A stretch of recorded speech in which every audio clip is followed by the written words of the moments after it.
Hello, everyone. Thanks for joining us today. I'm George Jackson, Vice President of Events at GovExec, and your host for today's discussion. We're talking intelligence and insider threats, exploring and mitigating risk, sponsored by Babel Street and produced by GovExec. Federal leaders face complex challenges identifying and addressing threats to their organizations. Those threats aren't always malicious or even intentional, but they can cripple infrastructure, cost millions, stymie compliance, and ruin reputations. Today, we'll focus on the transformative power of publicly available data for the information and threat analysis space. How can leaders make it more consistent to draw better conclusions and ensure access to the latest information, tools, and technologies faster? Let's find out with Patricia Stokes, former director of the Defense Vetting Directorate at the Defense Counterintelligence and Security Agency and former director of security for the U.S. Army. Tricia, welcome. Good to see you, ma'am. Thank you, sir. Sean Thompson is Senior Manager for Global Insider Risk Services at Google Cloud and Mandiant. Sean, welcome. Good morning. Last but not least, John Weaver, Chief Strategy Officer at Babel Street. John, how are you? Doing well, George. Thanks for hosting us. So, John, let's stay with you. Kick things off, set the scene, break down what that publicly available information is all about today. Thank you, George, and special thanks to Tricia and Sean for joining this conversation to lend some expertise to the topic. When you think about publicly available information, most folks immediately think of social media, but publicly available content can include a lot of other things. It could be employer review sites. It could be marketplaces. It may be pasted sites like Pastebin. It could be domain information. Does someone have a website registered? You can find company registration information. You might find information that is relative to breaches, both organic to the organization or someone's personal accounts. The scope of that challenge is pretty large. There are 4.5 billion people around the world that use some form of social media. Name those above and some other ones.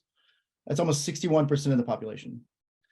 When you think about just in the United States, 1 in 5 people use those platforms in a language other than English. And so how do you understand what's happening? Globally, English is only 20% or 25% of the total content published. And so being able to understand how you can apply this publicly information to gain insights into risk and threats requires that ability to understand this broad landscape, but also in what languages are being spoken. I mean, that's a ton of information, 4.5 billion people, 75% of it not, at least originally in English. How do you start casting a net there, John? Where do you sort of look for data and insights initially? I think a lot of it depends on George, where the organization perceives to be their biggest threats. Not every organization is the same. Not every workflow is the same. We typically start at a social media footprint, but often the information that you see from other commercially or publicly available sites like message boards or breach data, things that you might find in the dark web, they tend to offer insights into items that are either they're purposely out of view, or sometimes like in a breach data, it's not an explicit type of threat or risk, but it is someone whose password may have been exposed, and that exposed the organization of the data. And so we try to look across those types of platforms in the beginning. And then as you get deeper into it, you can go in and understand more about if they have a website registered, how do you look that up? If they have a business, where is the business? So that type of information becomes a second part of the investigation or the understanding as you're creating a risk profile. Sean, before we went on the air, we talked a little bit about your background. I gave the introduction at the top of the program, Google Mandiant, but I think that sells you a little bit short on the extent of your technical expertise. Could you talk bio for me shortly? Sure. So I have over 25 years experience in the field, both law enforcement as well as security risk management, specifically insider risk management. I spent 15 years with the government, FBI, Department of Defense, and NSA in various capacities, both as an assistant United States attorney, legal counsel, as well as a special agent and insider threat program manager. Broad range of experience from program development through to investigation and analysis. Also spent 10 years running my own consulting firm, helping enterprises build, assess, and design and manage insider risk before joining Mandy and Google. So take us through those 25 years of experience from an insider threat perspective. Like historically, what has that looked like for public sector organizations? Yeah, I like to bundle it into kind of three phases. Historically, we had the old insider threat mindset. Think Hansen, someone who was, disgruntled, was likely involved in an organization for multiple years.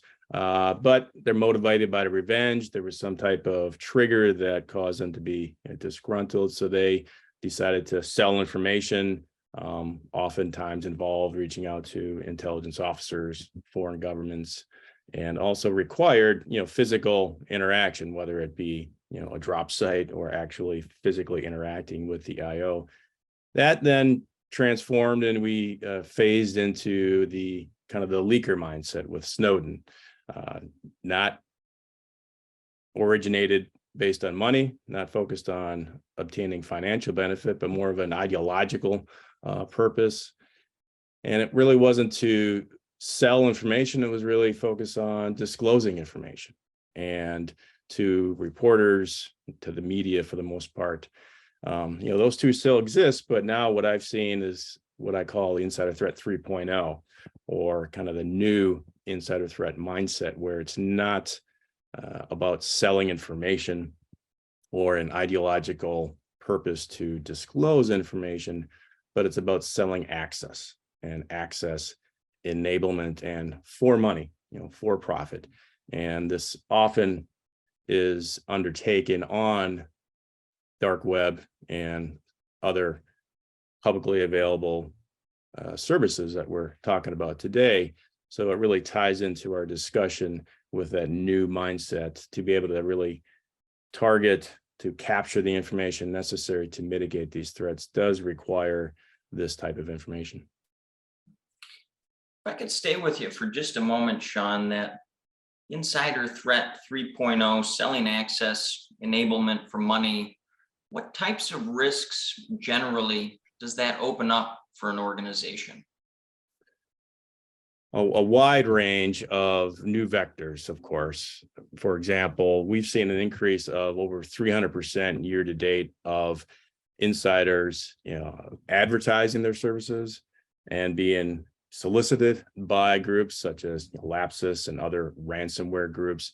So it really opens up new vectors for being able to access information, to recruit individuals who may be disgruntled, or they're simply looking for a profit motive and to be able to release that information. So you have a broadening of the vector, if you will. You have a situation where the individuals likely have access to more information, and based on something that I've also seen a changing circumstances over the years. Obviously, we've had a shift through the pandemic with work from home, of course, but that also has shifted into, giving insiders information to sometimes more information than they should have access to, access creep, if you will. We don't have the ability to properly mitigate that and the normal construct. So being able to think about this in that model of individuals who are getting additional accesses that they probably shouldn't have access to, combined with the fact that you now have groups actively soliciting them, really builds into that, the buzzword of today, kind of the zero trust model. But I think the bringing in the publicly available information can help support that type of model moving forward. Patricia, I talked a little bit about your bona fides at the top of our program. Extensive resume all across DoD and the federal space. talk a bit about the unique challenges as we lay the foundation for this program that the public sector faces in comparison to, say, the private sector, the defense industrial base. What unique challenges do they face? Thanks, George. I would suggest to you that there's a couple tiers here, and my expertise or my experience has really come from the federal government, and specifically Department of Defense. Helped build the Department of the Army's insider threat program when I was there, and insider threat was really kind of new in terms of really having a program to delineate it and to encompass it in the government, and all the agencies were scrambling at the time trying to build their programs. But I think the biggest challenge or difference that the federal government and specifically DoD faces is their narrow definition of their policies and authorities. The government has to write significant policies in order for an agency to execute, and that's always a long pole in the tent. It takes a minute to get that done, and then when it is done, especially in a new arena, the lawyers scrutinize it thoroughly, as they should, because you're really talking about privacy issues, and it's different when the government is executing it, right, than a private firm or commercial entity. So I think you really have the federal government, the federal agencies, and the federal employees. Then the next bin I would suggest to you is the defense industrial base. So the agencies that are maybe cleared and actually are executing the missions for the defense industrial base, they're all required by policy and regulation to have insider threat programs as well. And again, that's still pretty new to a lot of them too, in terms of how they build them, and they're all learning from each other. And then you have the true commercial sector, and so that's kind of how I tier it, just to keep it straight in my head. But my expertise and my experience has really been on the Department of Defense side of the house. How has that space, Tricia, evolved over the past several years, specifically with publicly available data? Let me give you a little context to that question. Several years back, I went inside NGA, the National Geospatial Intelligence Agency, where they had stood up a small unit specifically to integrate all of that public information into what was normally, a clandestine operation largely. Is that unique, or do you see that spreading all across DoD? I think some agencies maybe had a little head start and got ahead of it in others. It's agency dependent, and it requires budgets, which also are a factor in executing any program in independent agencies. But I would suggest to you that the insider threat programs of 10 years ago and to today are much more mature. And in the Department of Defense, they actually have an analytical center. It's called the Defense Insider Threat Management and Analytical Center. And it is actually where all the department agencies submit and report. And the reason they do that, and it's actually pretty smart, is because if you're in a Department of Defense agency, let's just say, Air Force, Army, whatever, your employee could also be accessing or dealing with information in other agencies. So it's a place for the enterprise to share that data, to make sure that they are doing what's best to protect their big DoD enterprise agencies and big DoD enterprise, so that information gets shared. And if somebody's in a stressor mode, that it's being dealt with. John Weaver, I was watching you out of the corner of my monitor here. It looked like something in Tricia's response there resonated with you. Am I reading that right? Yes, thanks, George. I should be careful what I do on the screen.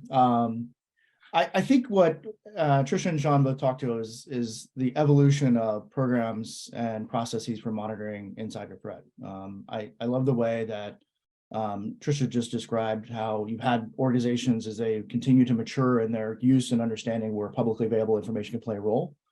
And as Sean highlighted, that we're entering this 3.0 version where the risks are. It's not that the old risks have gone away, but there are new risks compounding to that. And so organizations we feel have been can be successful as they recognize the evolution of both the value and in the nature of the threat and how do you layer in those additional capabilities. It's sometimes a policy question, and then other times it's a technology question. And how do you ensure that the two of those can meet? And I think that's where both Tricia and Sean have lots of experience in being able to marry the two together in frameworks that make sense for the organization. John, Tricia mentioned the uniqueness for DoD around those policies, those authorities that, you know, can be cumbersome if you've worked in public sector in any amount of time. Cutting red tape is something that on the political arena side, you know, they use pretty regularly, but those policies and procedures, as Tricia knows, exist for a very good reason. They protect the taxpayer, they protect information, they make sure that, you know, government is following the rules.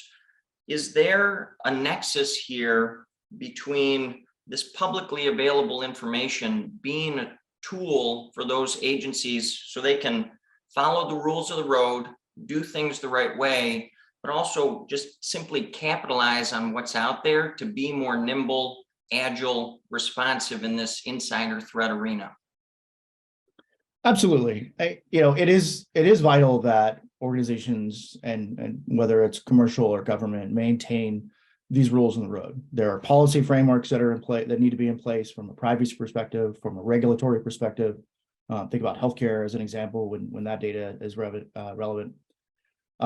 There are technical perspectives that have to be in place as well. How do you actually gain access to content in a way that doesn't overwhelm the organizations trying to consume it to discern that risk?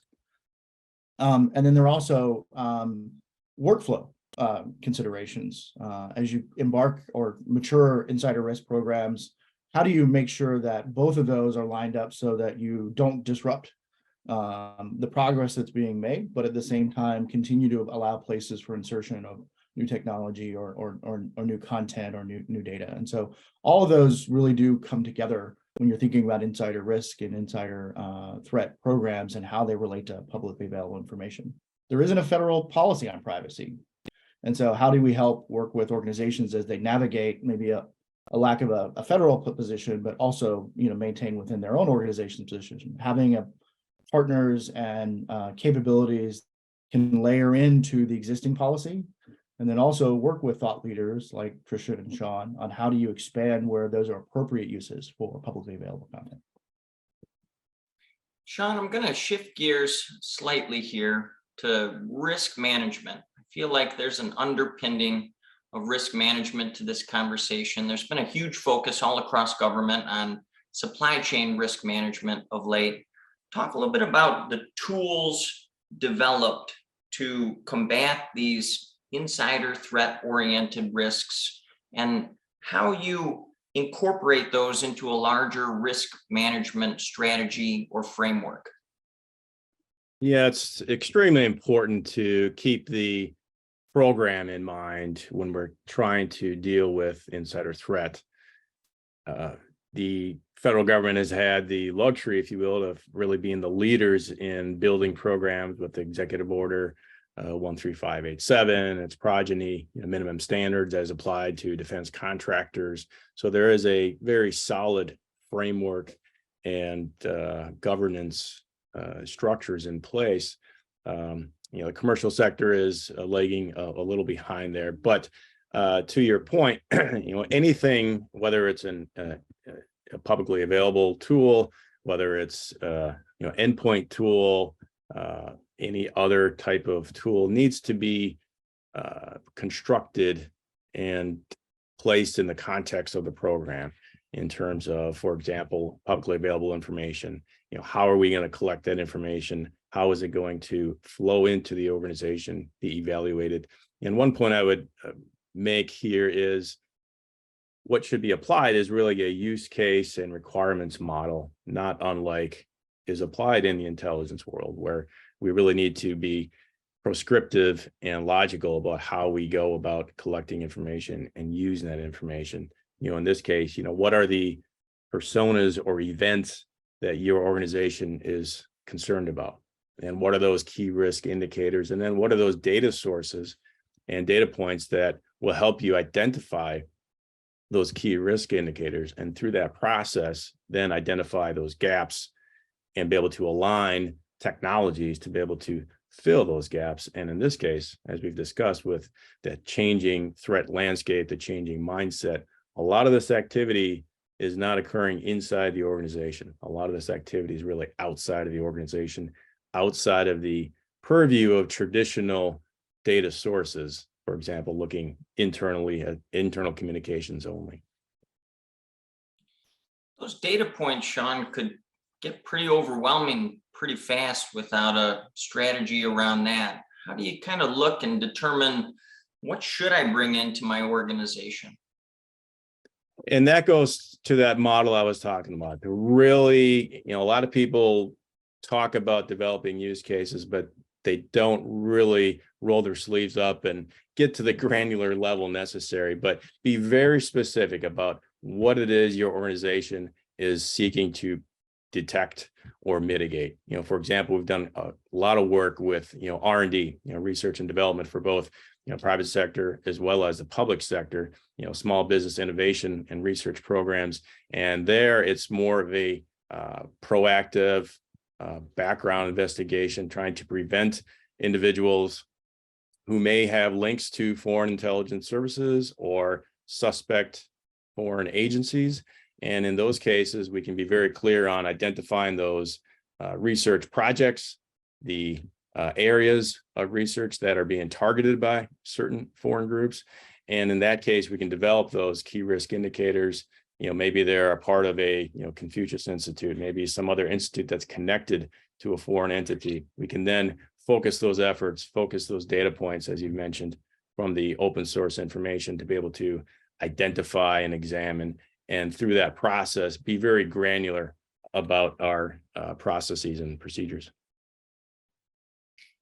John, I'd love for you to build on that a little bit. How do you take that, put that into a framework, and simultaneously, to your earlier point, protect privacy, add value to these larger initiatives? How do you best leverage internal and external data sources harmoniously?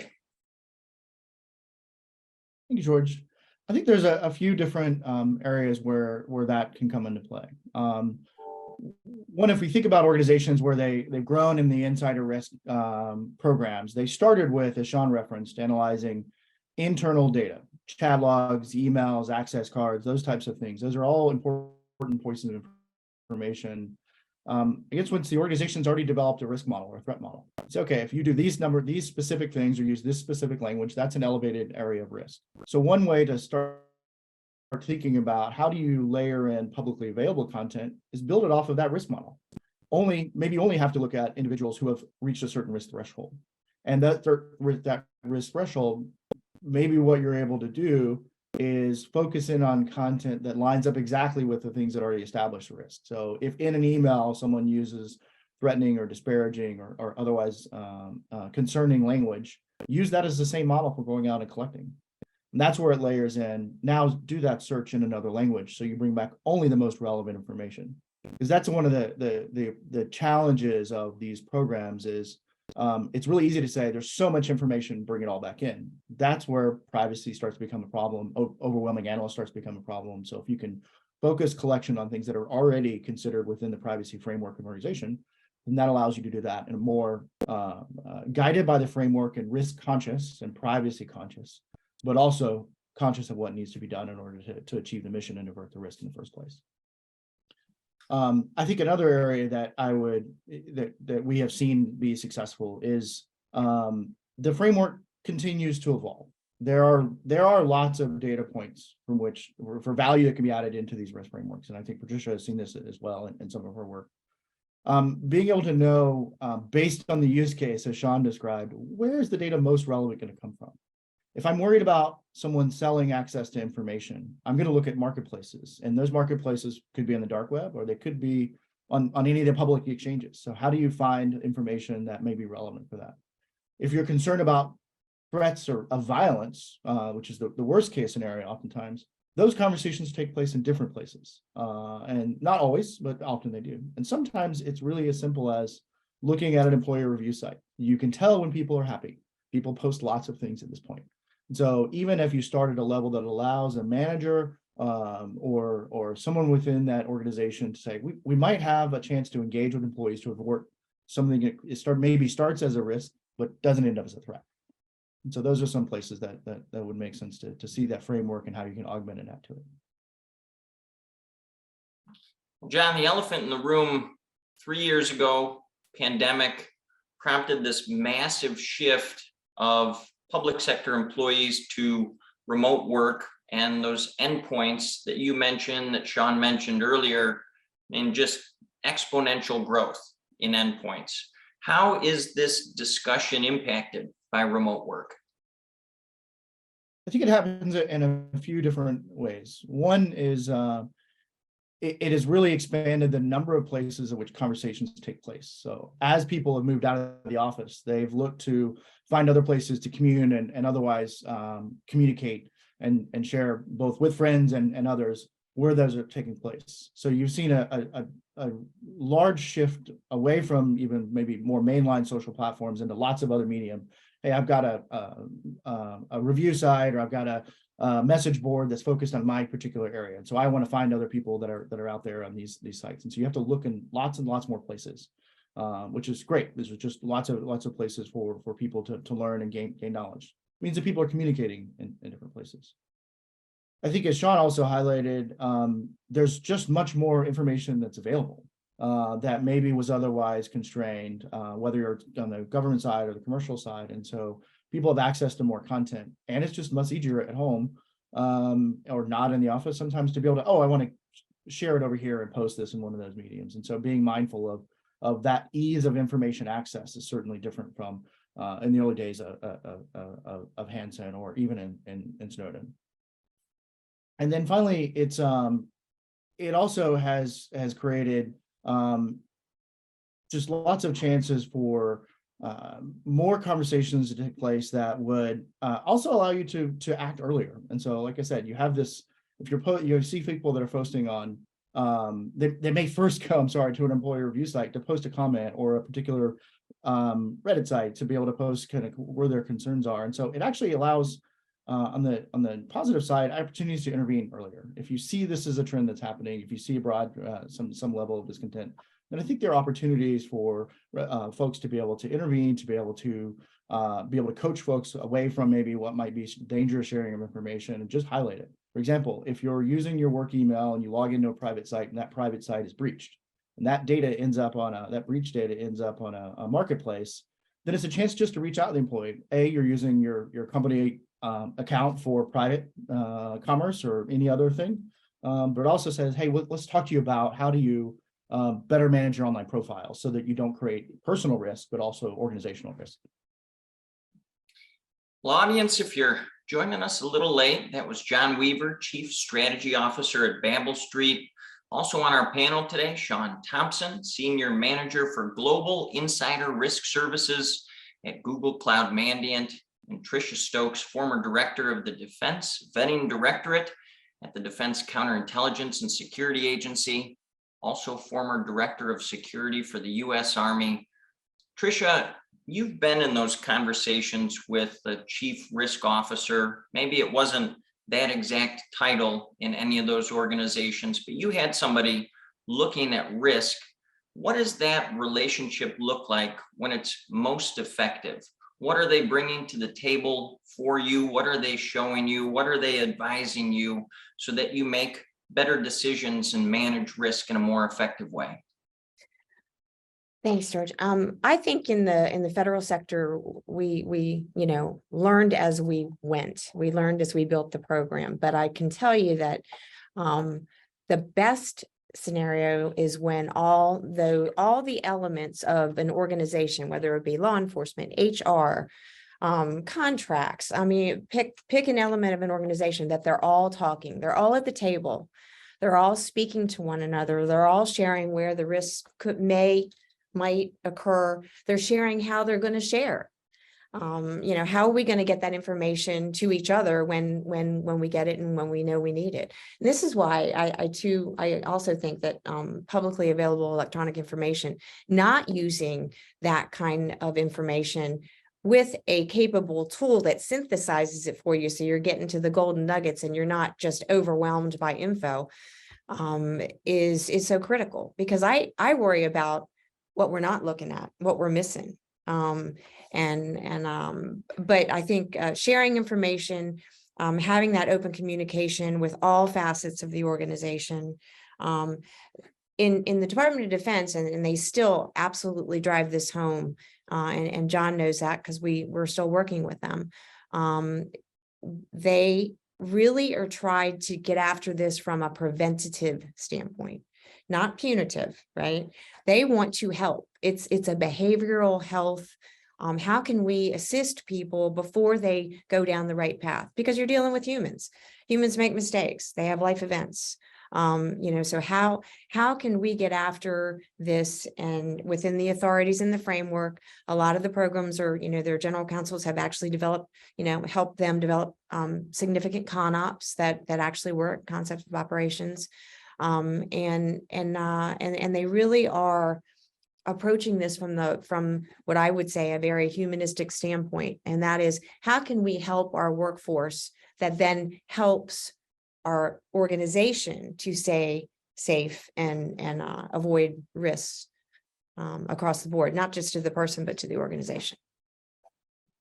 Sean, I think that's a really important point that Tricia made, approaching this from a humanistic standpoint, but simultaneously there are emerging technologies, artificial intelligence, for example, that agencies are employing to do just that. Could you talk about how those two elements come together, employing innovations, employing emerging tech, but simultaneously pushing a humanistic approach to this issue?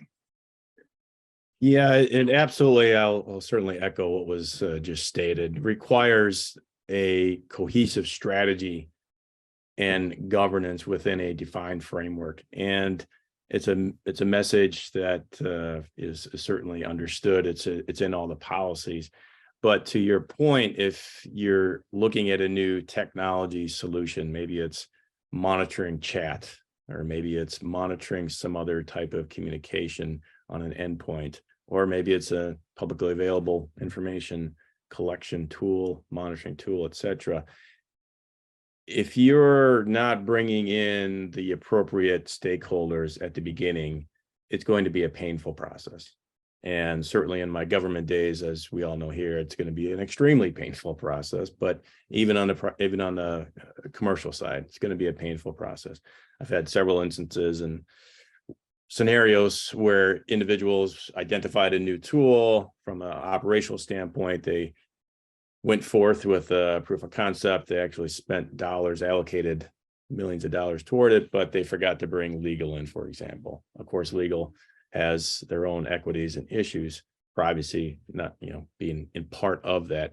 So certainly it bears worth repeating, having a cohesive strategy, which requires bringing in those necessary team players, those stakeholders, to really map that out, to make sure you're efficiently allocating, efficiently using resources, and also obviously protecting both corporate equities as well as privacy equities.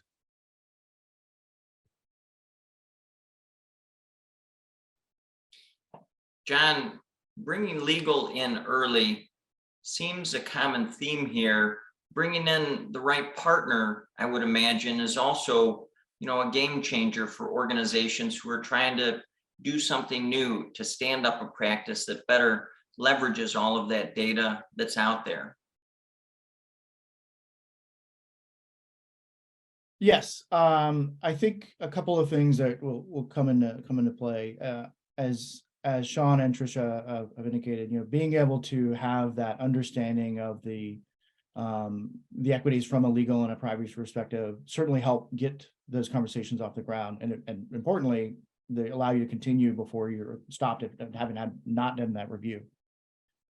I think from a partner perspective, as you think about how do you find partners that can support these programs, whether it's a government or commercial program, it's important to find partners that understand the customer's workflow and their pain points. And so if you're working from an organization, as well as the use cases, because if you focus in on how the organization currently conducts insider risk determinations, you understand what do they view as those essential risks, and you understand who those stakeholders are. It allows you to build tools and processes that can support it rather than simply go out and replace it. The other thing that a technology partner allows organizations to take advantage of is to be able to evolve with the nature of the threat as it changes and the nature of policies as they change, being able to identify and apply technologies or procedures where they're appropriate. It's not hard to read anything and find the words AI or letters AI and ML involved in that, and everybody thinks it's a panacea. But even within the application of artificial intelligence or machine learning to a problem like insider risk, there's not a one-size-fits-all solution. You have to train those technologies on the specific use cases, as Sean referenced. You have to apply that into the workflow of what is an analyst able to consume in a given day, or serve that information up, because those aren't going to replace the analysts or the investigators. They need to be able to make them more efficient and help them find what is most relevant. Can you detect not just threatening words, but can you detect intent in that? Can you detect that when it's not a language that you don't speak or I don't speak? And so how do you appropriately insert those technologies, validate them against a desired framework or the CN framework? Because if you don't take that in consideration, you're going to fail from the start. Sean, to that point, as we near the close of this program, what do you hope viewers end up doing once they close their laptop, they head back into their agency, into a SCIF maybe? What's the 1, 2, 3 things you hope they put in place? Thank you. I think first is recognizing what Sean and Tricia have highlighted, that we're entering into a new generation of insider risk and threat. And that requires evolving the processing procedures that are in place. There's a lot of optimism. Organizations are taking this very seriously. There's a lot of thought leaderships across both government and commercial entities that recognize the same thing that we've highlighted, but being able to capitalize that and further expand on the ability to serve. I think a second thing is recognizing what was also discussed, which was these conversations are no longer happening just in the workplace, not happening just on workplace medium or in internal chats or whatnot. They're happening everywhere. And how do you find what's relevant in a way that's usable and doesn't overwhelm those analysts or investigators to bring that forward? Again, there's a lot of optimism. There have been a lot of thoughts about this and how do you apply it. And then I think the third part that we certainly want folks to take away is really the starting point, which is make sure that the framework, think about their framework and how they apply this to insider risk and how it can take place, both take into account the considerations of the stakeholders, the policy and regulatory frameworks, the privacy frameworks, but also something that evolves with the nature of the threat we're facing. And so if you take those 3 things into place, we're going to see a lot of additional capacity to mitigate insider risk. And as Tricia and Sean both alluded to, take that human perspective into the loop to avoid something before it becomes a problem, to intercede when you're able to do that. And then also do that effectively in a way that maximizes researches and minimizes the risks. So thank you. Sean, what about you? Any final thoughts? What did we miss? Yeah, I would, it's worth reiterating. The number one takeaway should be, this is not necessarily the new domain, but this is the domain where bad actors are communicating, where they are advertising. The public domain, that's where they're getting in touch with groups that are looking to gain access to your organizations. This is where they're selling those accesses. So if you're not already looking at that domain, or if your publicly available information program is not mature, that would be the number one takeaway, is to re-examine that, engage with those necessary stakeholders, and develop a logical and efficient strategy moving forward to be able to incorporate that information into, as I mentioned, those use cases for your organization. Sean, do you ever anticipate that wide range of new vectors, the exponential rise in attacks, this access creep that you mentioned, reversing itself?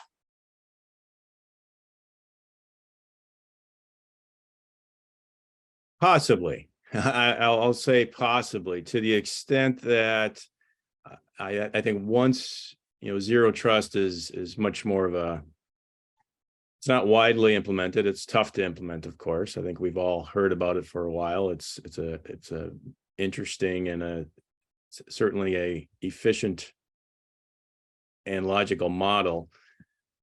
We're not there yet, but I would answer your question in that once we get to that point and we are much more mature and we've rolled out a zero trust model that does accomplish the goals of limiting access, I think then, yeah, we could see a decline. Until then, I think it's only going to continue to expand, and the threat is only going to continue to increase. Tricia, that was a very measured response. I would expect no less from someone with Sean's esteemed background here, but there was also a note of optimism in there. Any final thoughts that you want to leave us with as we close this program?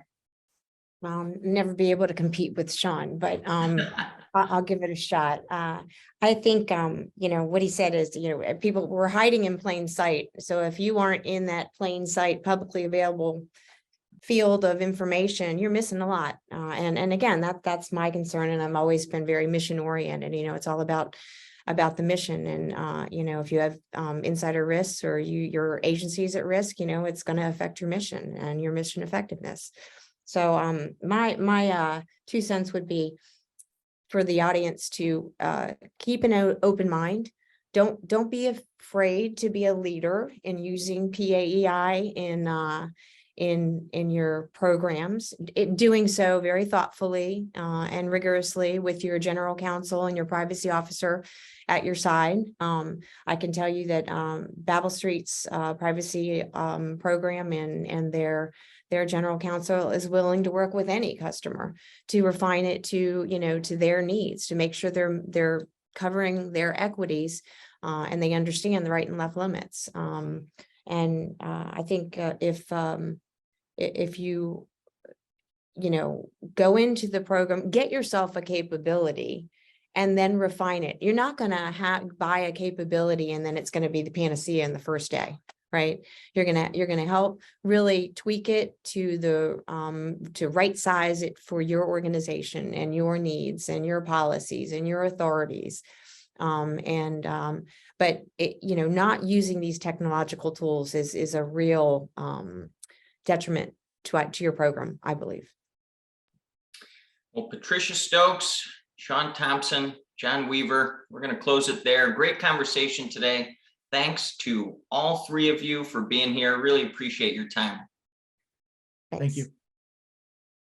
To our audience, thanks for tuning in. A special thanks to Babel Street for helping make discussions like this one possible. For GovExec, I'm George Jackson. Have a great day.